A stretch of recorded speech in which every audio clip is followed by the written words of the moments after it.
Joining us this morning, Titania Jordan. Tatiana Jordan. Did I get the name right? Jordan? Titania. Titania. Okay. Titania. All right. It's Titania Jordan.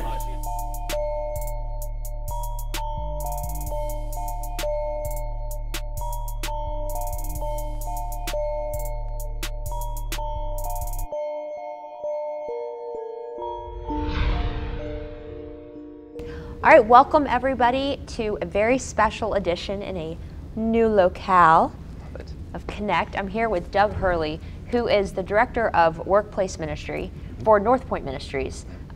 Super stoked to have you here as somebody who attends Buckhead Church. I'm just kind of geeking out a little bit. I'm geeking out that you go to Buckhead Church. Love Buckhead Church, which is one of our churches, but thanks for having me. I'm so excited to be here today. And we also, new thing, have a studio audience, like live studio audience. So what's up? Yeah, thanks for being here. This is just a whole new world. So thank you. Thank you for that applause. That was not an applause machine, by the way. Real people clapping with the signs right there. Yeah. No, I'm kidding. Shut it down. Yeah, I'm kidding. Shut it down, Doug. So Doug, tell us what that means. What does your title mean? Yeah. So Marketplace Ministry, Workplace Ministry, all those, it's like, that's a mouthful. But really there's two things that we're trying to do with Marketplace Ministry out of North Point, and I would put it into two buckets. Bucket number one is we're trying to reach people who would probably never step foot into a church. They wouldn't go to a Buckhead Church or a North Point Community Church or Decatur City Church or one of the other North Point churches or any Christian affiliated church. And just trying to reach those people in the marketplace that wouldn't step foot into a church. So that's kind of one channel or one bucket for workplace ministry. And then the other bucket is really trying to partner with brothers and sisters who are out there in the business world who are followers of Christ. And just how can we partner with them to bring a little bit of Jesus, maybe a little bit of what happens on Sunday at Buckhead or North Point, and bring that into the office on a Monday. So that's really high level what it looks like for Marketplace Ministry. I love it, and just as a team, North Point Ministries is big on mission and vision, so I knew you would have a very clear answer for that. We discussed off air not too long ago, my personal journey of, in my 20s, working at a radio station in Atlanta that was not a Christian radio station. I was a little bit shy about bringing my faith into my work life. It wasn't really something we talked about. Certainly wasn't a culture we embraced, again, at that particular station. And it was almost like, I would never say I'm ashamed of being a Christian, but like, you certainly aren't like waving your Christian flag, like, hey everybody, like, you know. You're right. Whereas, every year I get older, I don't care. Like, it is who I am, I need to own it. And you're only here for a certain amount of time, and you have to be true to yourself and what you believe in, and the ideals of, look, this is what Jesus followers, are meant to do and bring light into the world, and I want to bring light into the world. I'm not perfect, and I finally embraced that fact of like, look, I don't have to be this perfect, follow every rule person to own the, like, I'm a Christian. That's the whole point. We're all sinners. So all goofed up. Yeah, a little bit. So like, I am not perfect, but I love Jesus and he loves me. So like, I'm so excited about that. Yeah, well, I think I totally get where you were years ago when you were working at the radio station and just being apprehensive about kind of sharing your faith. There's so many different reasons why people don't share their faith at work, and I get it, because I used to be that guy. I mean, I used to be the guy who didn't believe in any of this stuff before I became a believer, and then once I became a believer, I was the guy who's like, well, I'm not going to go out there on a limb and share my faith at work, just because there's a lot of anxiety around that. But just some big bucket reasons why people are apprehensive about sharing their faith. First thing is they don't want to offend anybody at work. Right. I mean, you don't want to do that. You don't want to offend anybody based on what you believe, and when it comes to talking about politics or religion or any of those sensitive areas, you kind of want to be really cautious with that. Another reason is a lot of Christians just don't feel equipped to have that conversation. So if Chad, who I work with, doesn't believe what I believe when it comes to Jesus or my faith, and he comes up to me and he says, hey Doug, why do you believe what you believe? And I'm just like, well, I don't know how to address that. I don't know how to have that conversation. We're in the office space and my boss is standing 10 feet away and human resources is 2 cubicles down. And so just what do I say? Am I equipped to handle that conversation? I think that can be a challenge. A couple other reasons too. One is you don't want to be embarrassed. Like, you don't want to be the person who doesn't get invited to the New Year's Eve social because Right. you're that guy. You know, you're the killjoy, and oh, Doug doesn't want to go to the New Year's Eve party. Well, actually, I do. I want to be invited. I want to go, and I want to have fun and hang out with my coworkers. And then the last reason that I'll say is, and this is going beyond the threshold of offending somebody, it's actually getting in trouble with human resources. It's 2017. We just have to be careful nowadays how we share our faith at work. And I think it's smart. It's smart to be strategic and bold, but smart bold, and respectful bold when it comes to sharing your faith. So I get that there's reasons why people don't want to share their faith. That makes total sense to me. Yeah, you nailed them. I mean, I used to always be so afraid that I would be pigeonholed into, well, if she's a Christian, she must believe A, B, C, and D, because that's what all Christians think. And there's actually a huge, a large scale of, very right-leaning and left-leaning and all over the place. And when you can have those open, honest conversations, and even within your Christian friends about what you may or may not agree on, like that's where we grow together. Do life together is a phrase that is commonly used across the churches. What are some of the impactful lessons and themes that the workplace ministry brings into the workplace? Yeah, it's a great question, and I'm actually going to hit on kind of what not to do, because you just said it a second ago. There's extremes. There can be extremes with that when it comes to sharing your faith. So going back many years, when I was in the marketplace, and actually I was in the military, and I was the skeptic, and worked with some great guys. There were 3 guys that I worked with, good guys, and I'm sure that they believed the same thing from a theological perspective that I believe at this point in my life, but they were just cranking a Bible over my head. Like it wasn't, hey, do you want to go to Buckhead Church? It's like, you need to go to church. You need to. And it was just, for me, it was kind of a repellent. It was just, I wanted to run in the other direction. So kind of that in your face, this is what you need to do, this is what you should do, just is not effective, I think. Like a fire. Yeah. There's a lake of fire. It doesn't work in anything in life, whether you're... It's scary. It's just run away, go to the other direction. So going to kind of the, moving towards the other end of the spectrum is my buddy Chris, who I worked with, and he was a follower of Jesus as well. But he was what I call a marketplace ministry ninja. This guy was loving, he didn't judge me, he was available, he was safe, he was non-threatening, he was just easy for me to go with all my skeptical questions about what I believed or didn't believe.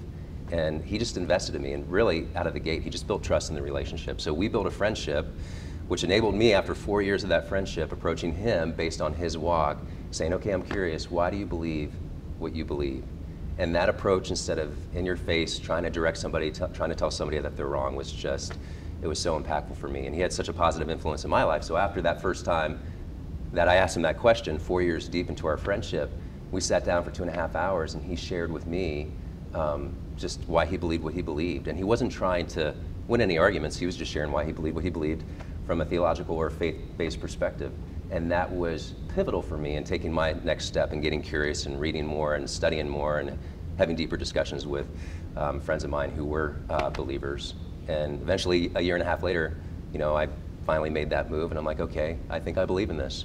But all that to say, to answer your question, there's the way to not do it. I don't know if we've got a silver bullet, the way to do it, but if there's kind of a bumper sticker statement, it would be, let's not let our ministry get in the way of our theology. I mean, our theology, what we believe in, where you and I go to church, kind of drives everything we do, but when we're driving that car, we need to be thinking about the approach. We need to be thinking about the relationship. We need to be thinking about ministry, not trying to win a theological argument. And that's really kind of the thesis when it comes to any marketplace ministry initiative that we're doing at North Point. Yeah, and it's not always going to be easy. When I first was trying to figure out the best sort of way to let people know I love Jesus without being like a Jesus freak, if that, and that's good. It's good if you are. Yeah. But again, I'm just trying to appeal to everybody.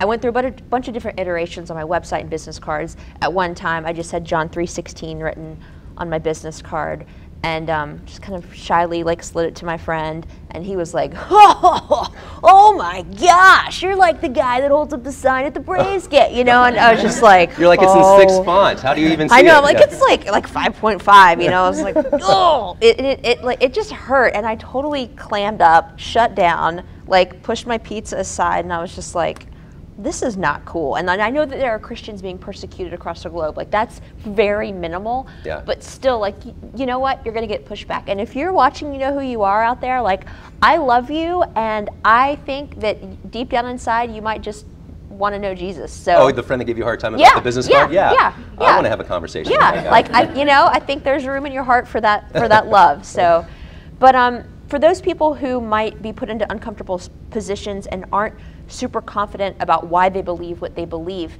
what do you say to them? And I'll kind of segue on top of that. You know, time after time I sit in church and I hear about people saying, yeah, you know, I helped lead so-and-so to Christ, and I'm just like, man, like, I've been on the planet a long time, and I don't know if I can point to one single person that I've like helped get there, you know, but I hope I'm doing that. So yeah, talk about that. Well, so yeah, no, it's a great question. So let me walk you through the 4-point talk track, how to make someone come to Christ. I'm kidding. I was like, oh, this is gonna be good. Yeah, we're like, we'll have to re-edit this section of it. No,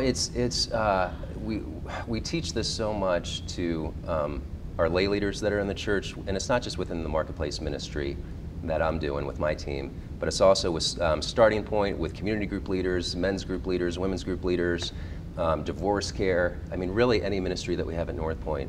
We want our leaders to be intentional, curious, humble, and teachable. And I think those are just great 4 tenets for any leader across any spectrum, even right here at 3CI in the business world. Just having those 4 traits. And if you have that posture when you're trying to have that conversation with the guy who looks at your card and says, John 3:16, what are you talking about? But you're approaching him in a curious, humble, intentional, and teachable way where you're teachable as well, and you don't have all the answers. Yeah. And you're just sharing your story of how you came into faith with Christ. That's a game changer. All of a sudden, you're not trying to win arguments and have that 4-point talk track. You're just really just sharing your story. And really, all of that's embedded in relationships. I mean, I think of any major life change decision that I've had, whether it's when I was in the military or business or education or ministry or church or coming to faith with Christ, any of those were all based and hinged and anchored in great relationships. So you probably have had way more influence than you realize. You just haven't seen that person say, oh, Titania is responsible for me coming to Christ. But the relationships that we have has impact, and we have influence even when we realize that we're not having that influence and that impact. It all comes back to relationships and the posture that we have with people. I love that. Let's talk about the pivotal moment in your life where you decided, hey, I love Jesus. Like, I'm going to do this. Yeah, that was, so I had that conversation with Chris. That was in May of 2002. We're in Kandahar, Afghanistan, deployed over there.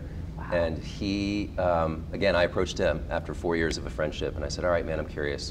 Why do you believe what you believe? This is great. He was reading a book by John MacArthur, who's a famous theologian, author, pastor. I had no idea who that guy was at the time. I was so far from church, God, all that kind of stuff. But he's reading this book, and I said, hey, Chris, we're laying in our cots next to each other in the tent. I said, hey, what are you reading? He's like, oh, I'm reading this book called Battle for the Beginning. Then I said, oh, okay, who's it by? John MacArthur. I said, oh, okay, do you like it? Yeah, it's good. What's it about? And he gives me some 10-second thesis, how God's a creator God, blah, blah, blah. I said, okay. And Chris was smart enough to know that I was smart enough to know that I'm asking him questions and inviting him into a conversation about the God he believes in. I wasn't just passing time. And so that did turn into that 2.5-hour discussion. It was so amazing to me because, again, he didn't try to win an argument. He just shared his story. And he answered a lot of my questions. And some of the answers he just didn't have. He's like, man, that's a good one. I don't know exactly why a good God allows bad things to happen to good people. I have some thoughts, but I don't know exactly. So anyways, over the next 1.5 years, I read more. I read Mere Christianity by C.S. Lewis. I read Case for Christ by Lee Strobel. All these books that kind of defend Christ and Christianity, and talked to people, prayed a lot. Didn't know if I was praying to a God, but prayed a lot. And then finally in December of 2003, so this is 18 months after Chris and I had that conversation, I'm back in Kandahar, Afghanistan, by myself in this section of the tent, and just got done reading Rick Warren's Purpose-Driven Life. Purpose-Driven Life, just another great book. And just said, you know what, this makes sense. I've researched it, I've studied it, I've prayed, I've talked, I've read. It just makes sense. And so I just took that leap of faith and said, hey, I'm putting my faith in you. And that was a game changer. Now, to be clear, I love what you said in the beginning. This was so awesome that you said this. 14 years later, I'm still goofed up in so many ways. I mean, I am. There is no perfect. We're human. We're human. Thank you. Thank you for acknowledging that I'm human. I'm human, and I mess up all the time. Right now, my wife and I are in an argument about the girls and do they do dance or this semester or do they not? Do we wait because of money? And I mean, we're broken. But I know that there's just this eternal hope based on that decision I made back in December 2003. So, sorry, that's kind of a long answer to how that came about, but it was, we put so much back of it on Chris, and Chris would be the first person to say, well, it wasn't me. You know, it's because of who I believe in and who that guy is, and so. Thank you. Thank you for sharing that with us. Segue to how you got to be in the position you are in at such an amazing organization that literally touches, is it billions of people globally? I mean, wow, I don't have that empirical data, but maybe. I mean, I would think so. Yeah, it's kind of a big deal. North Point is absolutely amazing. What the 6 founders of North Point did 22 years ago, and really what God has done over the last 22 years with the church is so incredible. Andy Stanley, the senior pastor, he's the lead guy in the organization. He is to use Jim Collins' verbiage from Good to Great, he is a level 5 leader. He's tenaciously driven towards excellence in everything he does with that church and with ministry, but he is so humble. And authentic. So authentic. It's the authenticity that continues to drive viewership and community and ultimately change. Yeah, I mean, he's real. Just like 20 minutes ago when you opened up and said, hey, I'm a Christ follower, but I'm goofed up. Andy would say, I'm goofed up. He is. He's just so authentic and so genuine. And so what they've done over the last 22 years is incredible. So the way that I got into North Point is I left the military in 2005. At that point, I think December 2003, I came to Christ, so it's about 1.5 years afterwards. Got out of the military. My wife and I moved up to Ohio, kind of bounced around the Northeast with going into the business world, working for Pfizer Pharmaceuticals. Did that for a number of years, got down to Florida. All the while, we just keep getting plugged into great churches, not North Point churches, but just great churches. Every city that we would move to, when the company would relocate us, we'd just get into a great church. So we end up down in Jacksonville, Florida, and I start going to a North Point partner church. So there's 6 main campuses here in Atlanta, Georgia that make up the North Point system. But then there's these strategic partners. There's about 45 to 50 of them around the globe. One of them happened to be in Jacksonville, Florida. I had never heard of Andy Stanley, even though at the time I'm going through seminary part-time, and I'm pretty dialed into church world at this point, even though I'm still full-time in corporate world. But we get to this church, and I go on part-time staff at the church while I'm full-time corporate, and I just love the church. I love Andy. I love his mission and vision of the church and what he was doing. So I started to get to know people up here at North Point since I was part-time staff at that partner church. One thing led to another. Conversations just ensued, and the position came available for marketplace ministry, and I'm so passionate about that because going back to my story, that's how I came to Christ in December of 2003, was because of Chris and how he was just a marketplace ministry ninja. And then, yeah, it's a great name, isn't it? Marketplace. It's cool. It's cool. It's a cool name. Yeah. He's a ninja. I'm so passionate about that. And then, just for full disclosure, once I did become a follower, you would think I'd be like Chris, like I'd be the guy who was just open and warm and not trying to win an argument and all that stuff. And I wasn't. I'm just being totally honest. I became one of the 3 guys that acted as kind of that repellent for me, and I'm trying to bang people over the head with the Bible saying, oh, you've got to believe in this, which is crazy because I had the example of Chris. But I'm so excited about what my faith is now that I started to try to win arguments. So I went through that, learned from that, and then eventually, humbly I would say, but I kind of became like that Chris guy when I was out there in corporate world and really thinking, man, it's as much about your approach and how you do ministry and how you do relationships as it is what you believe theologically. And so I got real passionate about that. I had the conversations with North Point, the position opened up, and I'm like, man, I don't think there's anything I'm more passionate about in life than seeing people that would never step foot into a church get to at least experience what it looks like to know Jesus. We're not trying to fix anybody. We're not trying to get them on the right track because we think that they're broken and we're not. Again, we're all broken. But just to introduce them to what it's all about. And so I came on board 2 years ago, moved from Jacksonville, Florida to Atlanta, Georgia, and I'm happy about it. My wife's happy about it. Our kids are happy about it. We have a lot of angry grandparents down in Jacksonville, Florida that are not happy about it, but it's for God, right? So they'll be okay. Yes, it's a quick flight. Backing up, thank you so much for your service. Yeah, thank you. And then moving forward, welcome to Atlanta. Thanks. You know, we're very happy to have you here. I love it. You know, some of the most compelling messages I've heard from North Point Ministry don't always revolve around Bible verses or like things that I've traditionally been a part of. For example, one of Andy's messages I heard just about budgeting, about staying on track. It's like, you know, you make this much, so good. And if you start spending this much, you know, it's not going to work out. But if you make this much but spend the same, you'll actually have savings. And I'm like, that is so simple and so brilliant. So brilliant. Yeah, it's like he could have been a, you know, a Clark Howard or something. It doesn't have to be just all about Jesus. There are definitely applicable lessons that apply to your life that can carry you throughout, whether you are a Jesus follower or not. Yeah.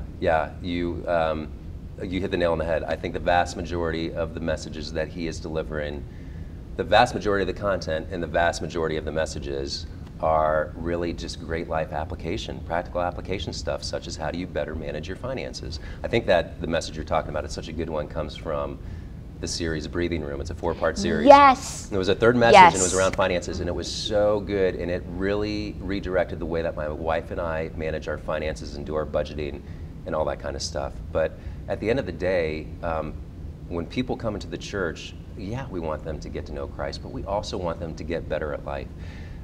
And so how do you better navigate conflict in a relationship, or how do you better manage your time, or how do you better manage your finances, or how do you be a better leader, or how do you be a better direct report? I mean, how do you communicate better in your interpersonal relationships?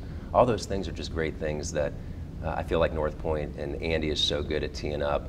He gets all the time. It's so funny. He gets all the time from, he's got a couple Jewish friends, and they'll be like, or people who are of other faith that are not Christian, they'll be like, oh my gosh, you're an incredible motivational speaker. And Andy's like, great, keep on coming back to my church. I want you to come, you know. Come on in. Come on in, come on in. Now, I know a great leader, one of the traits is being humble, but I kind of want to give you the opportunity and platform to brag a little bit if you're comfortable with that. Meaning, I want to hear some of the success stories. Like, obviously, this is a program that you've been a part of for a while now, and what has the feedback been? Yeah, so it's, thank you for asking that question. I don't want to walk through what a lot of people think would be the big win, like this person walking into, if Bob is doing a marketplace ministry in his office where he works, and he's doing something a couple times a month to introduce in a light manner, in a safe, non-threatening manner, what Jesus is all about. And somebody walks into his office and says, oh my gosh, I believe in Jesus now, I'm going to start going to church. I mean, don't get me wrong, I think that's fantastic. But some of the really cool wins that we hear are, hey, you know what? I watched this series that Andy did a couple months ago. This is a guy that called me from Detroit, Michigan, and he was crying on the phone. And he said, I watched this message from Andy Stanley a couple months ago, and it helped me repair a broken relationship I've had for 20 years. And I don't know where this guy is in his faith walk, but just the fact that he has mended a relationship that's been broken for 2 decades, that's incredible. It just doesn't get any better than that. So that's a great win story. Another example is somebody coming into, we'll just use Bob again. Bob, who's doing this marketplace ministry, walks into his office and says something like, hey, my wife has stage 3 cancer, and I'm not a prayer guy, but I know that you are. Would you mind, praying for me? And not to make it sound like all of a sudden we turn God into a genie and he's going to make everything come true. That does not happen. It doesn't happen that way. Yes. God can do anything, but it just doesn't happen that way, I don't think. But what is amazing is that marketplace ministry that Bob's doing has created an on-ramp for that coworker to share something that's really personal, and he needs help and he needs support. And now that he's invited Bob into that conversation, he's getting a lot of prayer, which I'm a huge advocate of just based on my beliefs, but he's also getting support. And now Bob can go to him every day. Hey, what do you need? How can we help? Can we come by the hospital? When's the next diagnostic? I mean, those kind of stories and those kind of wins that's what puts wind in our sail. And I love the big home run stories, but the reality is, going back to what you said, we were talking about a few minutes ago, you're having way more impact and influence than you think you are, even with the guy who gave you a hard time about John 3:16 on your card. You're having impact and influence. The reality is a lot of times we just don't know, and it's these smaller wins. Like, last thing, sorry, I'm digressing. You do not need to apologize. Okay, good. So Chris, this is crazy to me. Chris, had that conversation with Chris in May of 2002. December of 2003, I become a Christ follower. Never told Chris. June of 2005, a bunch of guys in my unit were killed, that's super somber, and I'm not trying to bring the conversation down, but Chris and me and his wife, Carmen, are in his truck as we're driving from one funeral to another. And Chris makes some comment. He's like, even in the midst of all this tragedy, God's right in the middle of it. And I said, Chris, I don't think I ever told you this, but I came to Christ about 1.5 years ago. And he's like, what? Why didn't you tell me? And I'm like, well, I'm telling you now. And so he got kind of emotional. Carmen got emotional. I got a little bit emotional. But it's just, you just don't know. And he didn't know. And the reality is, it wasn't just that because Chris and I had that conversation back in May of 2002, it's because the 4 years he invested in me when I first got to that unit in early 1998, and he just poured into me and built trust and built a relationship, and not as a bait and switch, just because he's like, I want to love on this guy, and this guy doesn't know Jesus, and he's a leader in this unit, or going to be a leader in this unit, and I just want to put my arms around this guy, Doug, and that's what he did. And so 4 years later, he created the safe, non-threatening relationship for me to go and ask him, why do you believe what you believe? So, yeah, sorry. It's great. No apologies needed. You know, we obviously have our families, but we also have our work families. The reality is you're spending at least 40 hours a week with each other. Yeah. You're a family. And so anything that can be done in the workplace to bring people closer together on a more human level, where you're connecting, you're fellowshipping, you're communicating. Communication is one of the biggest hurdles across so many different types of people. So the benefits to this sort of program go beyond, you know, what's most important to people who follow Christ. It's far-reaching. Yeah. And you know, I could probably hog this whole interview with questions, but I'm not going to do that, because there are people who are sitting here waiting anxiously to ask you questions. So I want to turn it over to the audience and just let you ask Doug whatever, you know, comes to your mind. Who wants to go first? I'll go first. Okay. Doug, I love your story. Thanks for being here. I'm really curious about what's been the biggest change you've seen in workplace ministries or marketplace ministries since its inception. Oh gosh, it's a great question. So I feel like there are so many great ministries coming from churches, or even paraministries. Paraministries, just to define that, would be people, men and women who love Jesus, and they're developing some kind of marketplace ministry that's not part of a church. But there's so many great ministries that really focus in on bucket number 2. Going back to the very beginning, when I kind of explained what's marketplace, what do I do for marketplace ministry? Kind of bucket 1, we're trying to reach people who don't know Christ, who would never step foot into a church. And then bucket 2 is we're trying to, through the church, trying to disciple other disciples, or just trying to help Christians in the marketplace bridge their faith and work. I really think that there's just been so much energy and focus and spotlight on the bucket number 2 thing in marketplace ministry, which is great. I mean, I think it's awesome that we're thinking of how do we partner with people who have the same faith as me, that are in the business world doing what they're doing in the secular workplace. How can we partner with them and help them do what they do? Love that. But what I'm seeing now, and this is a paradigm shift, is how do we reach the people that don't know Christ? How do we bring all that great value that you're talking about? Because reality is you spend 55% of your waking hours, roughly, at your place of work. I spend more time with people I work with at the church than I do with my wife and my 3 kids, which she's not super happy about, but that's life. That's what we do in life, and that's what we're doing. So what a great opportunity there is to bring all the biblical principles and bring a lot of the love and support and programming that we have when it comes to marketplace ministry to help reach the person who wouldn't step foot into a church. And again, just to be clear, it's not to fix people, it's not to convert people, it's really Jesus came to love and he came to serve. And as a Christian and as a church, that's what we should be doing. So to focus more on, I shouldn't say focus more, to focus as much into bucket number 1 as we have been for the last number of decades with bucket number 2, I think that's a paradigm shift, and I love to see that shift. I think it's fantastic. Thanks. Good question. Doug, thanks for being here. Thank you, Chad. Knowing that you've been in the business world before, and you probably have a lot of contacts in the business world, do you see the teachings and learnings around spiritual concepts moving into the business space? I think it's, there is such buzz, and there has been actually for years now, but it just continues to grow around wellness. And there's so many different channels or buckets when it comes to wellness, and I think spirituality is one of those. One of the biggest questions that I get when I'm talking to a prospective marketplace ministry lay leader, so somebody who's like, hey Doug, I heard you're at North Point, heard you do marketplace ministry, I'd love to get equipped. What programs and resourcing do you have? I love having those conversations. When I'm having that conversation, one of the biggest concerns is human resources, and how do we tackle human resources and have that conversation? But today in 2017, companies are really on board with how do we raise the tide that raises all buoys when it comes to your personal life, your physical life, your emotional life, your spiritual life, and all of those things. Because employers are you're spending 55% of your waking hours on the job, and the more happy you are and content you are in all those different slices of life, the more productive you're going to be, the more you're going to enjoy work. And that may sound a little bit Machiavellian. Oh, let's make them as happy as possible so we can get as much production out of them. But it really is. It's the tide that raises all buoys. So if the employee is content from a mental perspective, emotional perspective, physical perspective, spiritual perspective, they're going to just love coming to work, and they're going to be crushing it at work. So it's the tide that raises all buoys. So long answer to your short question, but yeah, I do. I just see this, in a good way, I just see this rise of focus in human resources and chief people officers. What a cool name.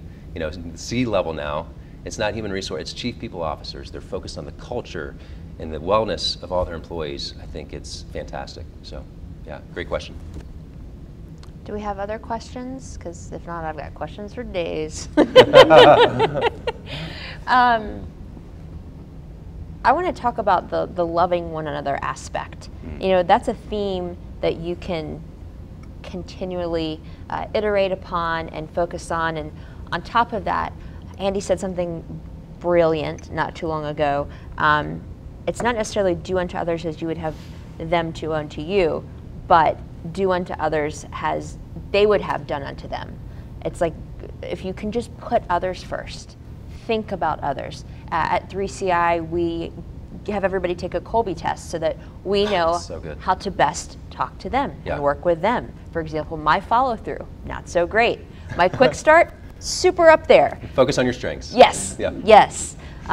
So, you know, as a community, both here, this awesome studio audience, and then people out on the internet, like anybody watching from all over the world, how can we pour into you both personally and then you professionally with what you're doing at North Point Ministries? You know, like, subscribe, follow, sign up, email, like, give it to us. What can we do? How can we help? Man, thank you. I love that question. I think the two things, one's going to be a little bit lofty and 50,000 foot view, and then one will be a little bit more tactical at the 10,000 foot. So lofty is just getting that other-centric attitude, whether you're a Christ follower or not. And I don't mean that in a preachy way, but I'll use one example real quick. So my wife and I, when we got married, and she'd be okay with me sharing this because when I do weddings, I asked, can I share this? She's like, yeah, you can, just be careful how you word it. But when we got married, we approached that as a partnership. So I've approached that as, hey, I'm marrying you, this is a partnership, equal, and I'll give 50%, but I expect you to give 50%. Well, the thing is, and my wife did that as well, but the thing is, we're human beings, we're dynamic, and so when I think I'm crushing it at 50 or 51%, subjectively, she's like, well, that's 42%. And then conversely, she thinks she's crushing it at 51 or 52%, and I'm like, well, that's 39%. So now all of a sudden, I don't know what that delta is, but you've got this gap. And what does that make you do? It makes you circle your wagons and defend and try to get what you want, because now you think that you're giving way more than you're getting. And I think if we approach that to anything in life, it's just going to be a lose-lose situation. So just that other-centric attitude. So that's kind of the lofty thing. The 10,000 foot view, and hopefully this makes sense as I tie this together, but man, check out the North Point resources. There's so many great things, again, if you're a Christ follower or not, that really help you. get on the right path so you get to that destination where it's a win-win-win for everybody, where you're being other-centric and you're being company-focused and mission-focused and job-focused and objective-focused and people-focused and relationship-focused. So we've just got so many different resources, and you can go to northpoint.org to check that out. If anybody would like to have a conversation with me specifically about marketplace ministry, I would love to do that. We've got a lot of programming and resources to help you out. We're all about having conversations instead of emails and things like that. And email is good for certain things, but when it comes to this, we'd really like to have a conversation with you before we get you all equipped and get you set up. But you can reach out to me. I'm sure that my contact information is going to be here, and boop, and we'll be good to go. Here it is. Magic of the internet. Yeah, we'll put it up there. Bottom 1/3. And as an aside, anybody who has a love of great branding, great design, great copywriting, great storytelling, North Point Ministries has got it on lockdown. Gosh. Right? So good. I mean, it's just, you don't have to be a Jesus follower to appreciate the communication mediums and styles that you guys are utilizing, because they're groundbreaking, they're forward thinking, and I appreciate Andy's perfection and vision. It is very much appreciated. Tenacious. Yes. And humble at the same time. It's great. Yeah, it's great attention to detail. Yeah, I don't have a creative bone in my body. I go to the media team, I'm like, this is what I want to do, what do I do? And they're like, well, don't you have any ideas? I'm like, no, that's why you exist. You're the media team. Tell me what to do, and I'll do it. So yeah, just a great team there of creatives that are all about excellence. So that's awesome. Yeah. All right, so northpoint.org, we'll put your contact information up.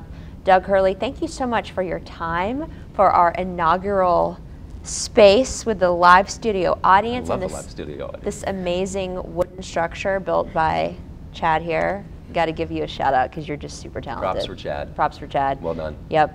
But thank you again so much, and just really appreciate you and what you do for the city and our world. Thank you. Thanks for having me. It's been a pleasure, and just really enjoyed it today. Thanks, guys. We can clap. Yeah.